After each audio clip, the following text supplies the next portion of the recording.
आज की कहानी उत्तर प्रदेश की रहने वाले रोहन की है, जिसके साथ उस रात को रेलवे स्टेशन पर एक खतरनाक डायन से सामना हुआ था। आखिर उसके साथ उस रात क्या क्या हुआ था, तो चलिए जानते हैं आज की कहानी रोहन की जुबानी।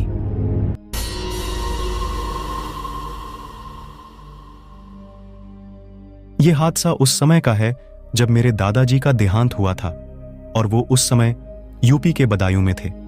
मुझे उनका शोक संदेश बदायूं से 35 किमी दूर उनके गांव में देने जाना था। मैं गांव जाकर उनकी पैतृक परिवार को शोक संदेश पहुंचाया और फिर गांव से बाहर आकर बस स्टॉप पर खड़ा हो गया। उस समय वहां कोई भी गाड़ी नहीं थी। उस समय सर्दियां चल रही थीं और मुझे बड़े जोरों की ठंड लग रही थी। मैंने थोड़ी दूर पर एक चाय स्टॉल वाले को देखा और उसके पास गया और उनसे गाड़ी के बारे में पूछा। उसने बताया कि अभी तो कोई बस नहीं मिलेगी, लेकिन इस रेलवे ट्रैक पर 1 किलोमीटर की दूरी पर रेलवे स्टेशन है और रात 9 बजे आखिरी ट्रेन जाती है। मैंने बिना देरी किए उस रेलवे ट्रैक पर चलना शुरू कर दिया। 200 मीटर चलने पर मुझे एक औरत दिखाई दी और मैं भागकर उसके पास पहुंचना चाहता था ताकि वो मुझे रेल के बारे में बता सके। मैं जैसे ही उसके पास गया और उससे स्टेशन के बारे में पूछना चाहा तो बोली, मुझे कुछ नहीं पता और यहां से भाग जाओ। मैं उसके पीछे पीछे चलता गया और थोड़ी देर बाद देखा तो उसकी चाल मुझे अजीब लग रही थी। मैं अपने मोबाइल का टॉर्च जलाकर उस औरत को देखना चाहता था कि ये औरत इतनी रात को इस रेलवे ट्रैक पर क्या कर रही है।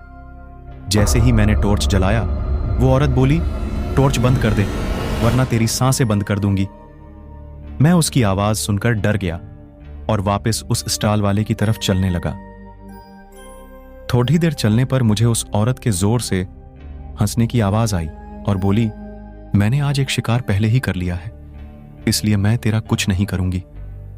ये कहते ही वो जोर से मेरी तरफ आई और जब तक मैं कुछ कर पाता तब तक उसने मेरे हाथ को जोर से पकड़ा और मैं बेहोश हो गया। थोड़ी देर बाद जब मुझे होश आया तो मैंने देखा वहां कोई भी नहीं था।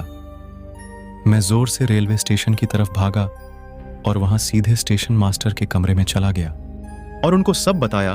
तो उन्होंने मुझे चाय पिलाई और कहा कि जिससे तुम मिलकर आए वो एक डायन थी, आज तुम बच गए। ये आज से कई साल पहले इस ट्रैक के नीचे कटकर मर गई थी और उसकी आत्मा आज भी इस ट्रैक पर भटकती है। अब मैं सारा माजरा समझ गया और ट्रेन में बैठकर दादी के यहां चला गया।